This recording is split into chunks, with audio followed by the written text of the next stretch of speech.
Hey Rams, this is Miss Moreau. We're going to talk through your notes today.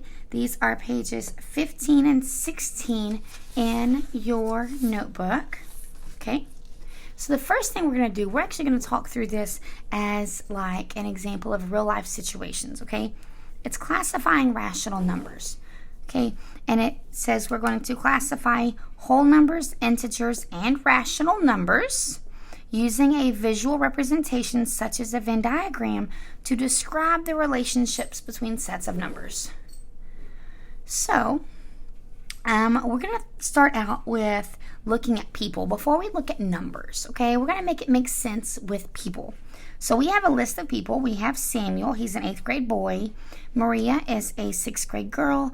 Valerie is an 8th grade girl. Rick is a 7th grade boy. Roberto is a 6th grade boy, Mia is a 7th grade girl, and Miss Jackson is a PE teacher. Okay, so we're going to start going through here, and what we're looking at is where to place these people on the two different types of Venn diagrams. Okay, Amber.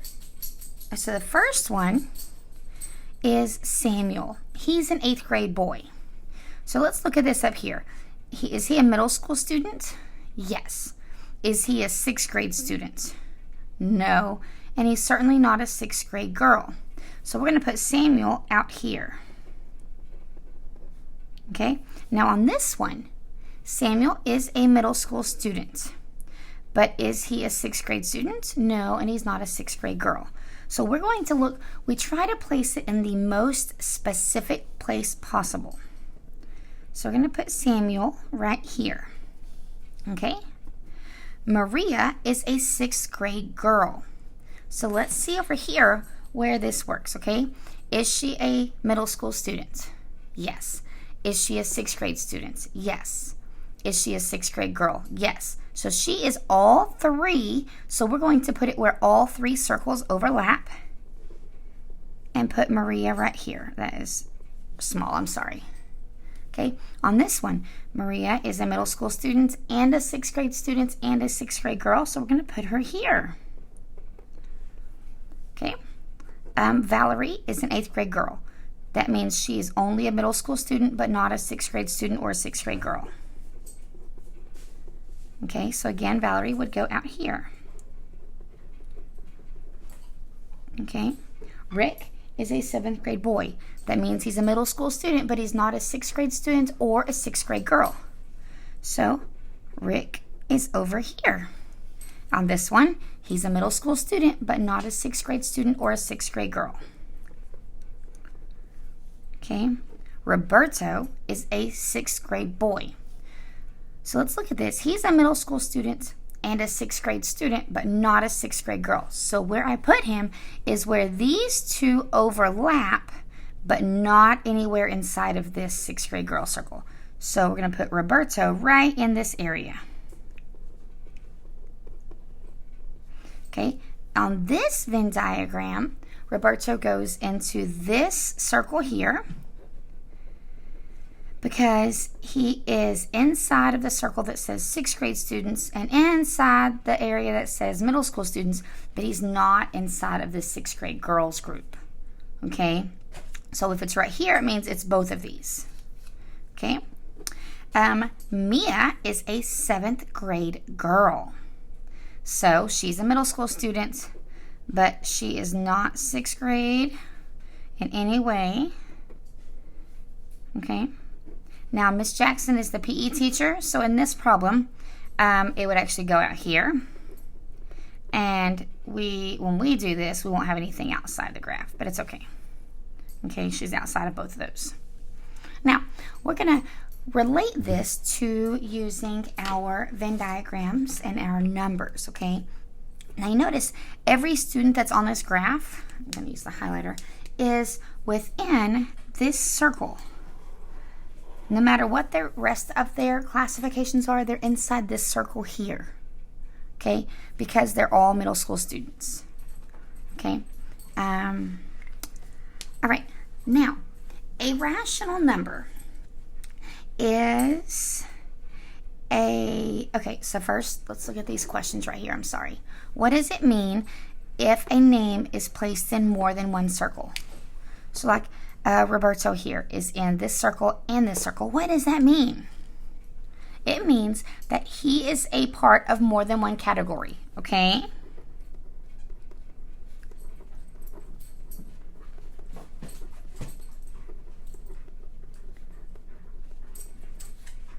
You are writing everything I write.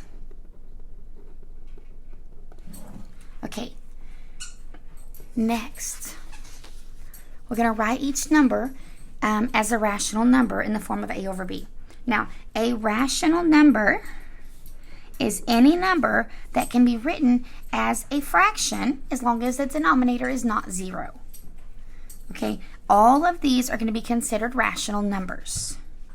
Okay, and we know that because I can write each one of them as a fraction. In 6th grade, every number we pretty much deal with will be a rational number, okay? 5, how do I write 5 as a fraction? You put it over 1, okay? It is 5 over 1. This is already a fraction, right? Okay, 2 3/4. That is a mixed number. That's not going to be written as A over B. So as long as I can take that mixed number and I can write it as an improper fraction, 4 times 2 is 8, plus 3 is 11 over 4. That is now in the right format. Can you hear my dog? She's got her toy. Negative 3 just becomes negative 3 over 1.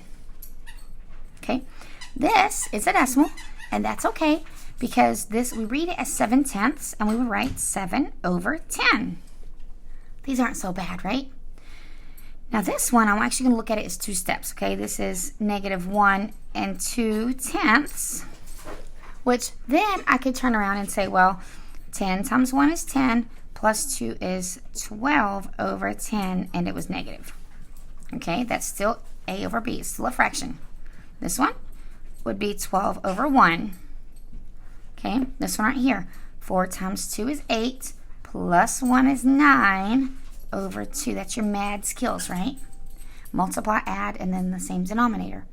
All of these, so if it looks like this with just a plain number, or if it's a mixed number, or a negative number, or these decimals here, you can make them into a fraction. Okay, that means it's a rational number. All right, so now we know what a rational number is. Over here, how do you prove that the number 5 is a rational number? What did we do right here? We put it over 1. So we're going to make it a fraction.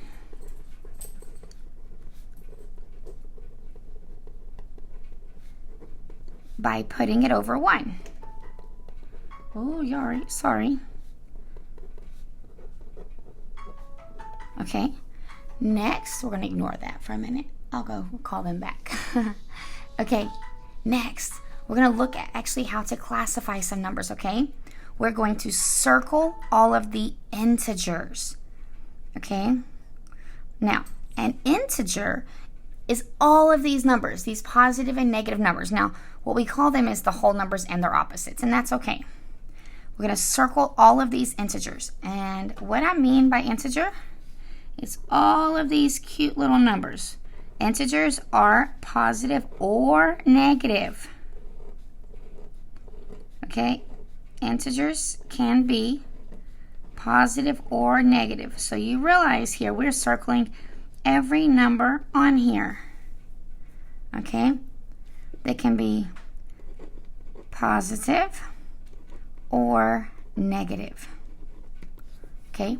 Now, we're going to place an X on all of the whole numbers.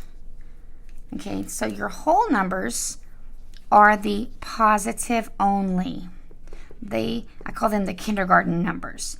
It's what we start with in kindergarten, okay? So, 1, 2, 3, 4, 5, 6, 7, 8, 9, 10. Now, what does that tell us right now? The number 3, that tells me it is an integer and a whole number. It has an X and a circle, okay? Now, the last thing is highlighting the rational numbers. Now, we said your rational numbers were anything that could be written as a fraction. So when I highlight this, I'm actually going to highlight a whole bunch here. I'm highlighting all of these plus a whole bunch of stuff in between. Now there are some irrational numbers in there, but nothing that we're going to deal with in 6th grade. Okay? So all of these, everything we deal with in 6th grade is at least a rational number. And then some of them are integers and some of them are whole numbers, okay? Now, what does it mean if a number has an X and a circle on it? Well, the X's were integers. Nope, X's were whole numbers and circles are integers. That means that number is both a whole number and an integer.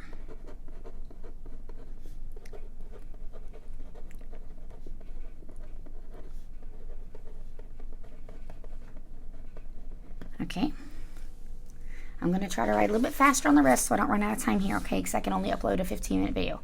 Now, same thing again. I want you to try this, okay?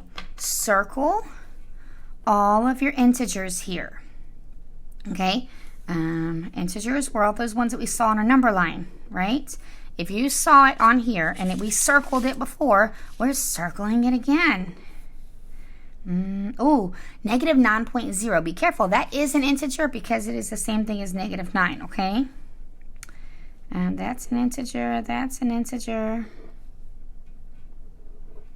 Okay, that's all of my integers. Okay, put an X on the whole numbers. We're going to do that again, okay? The whole numbers are positive only. The whole numbers are positive only. Okay.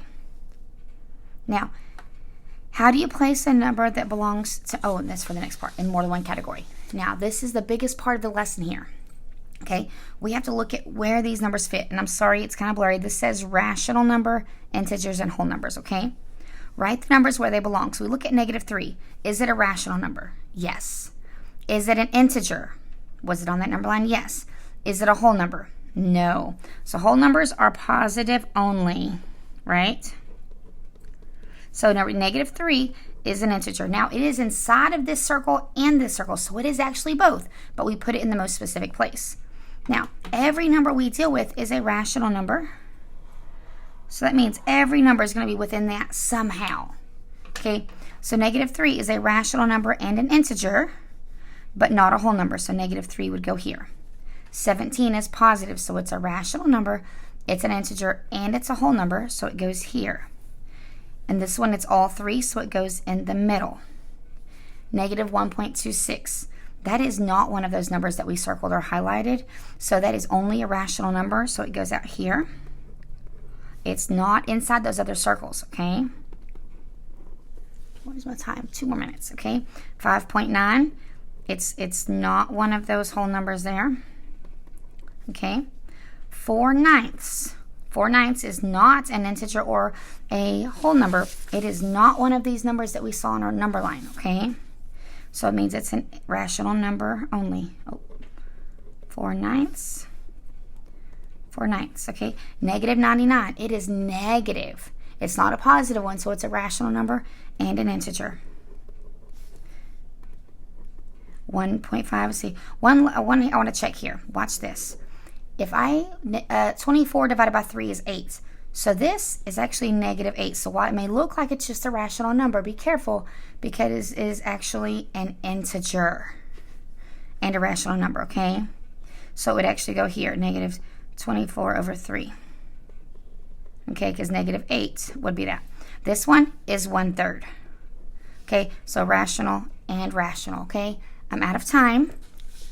Okay, I want you to answer these to get credit and to give me your summary, okay? I'm actually going to ask you to input your summary once you get to class tomorrow, okay? You will now, if you're online, you'll actually put it into your chat. So I want to see your summary, okay? Thank you.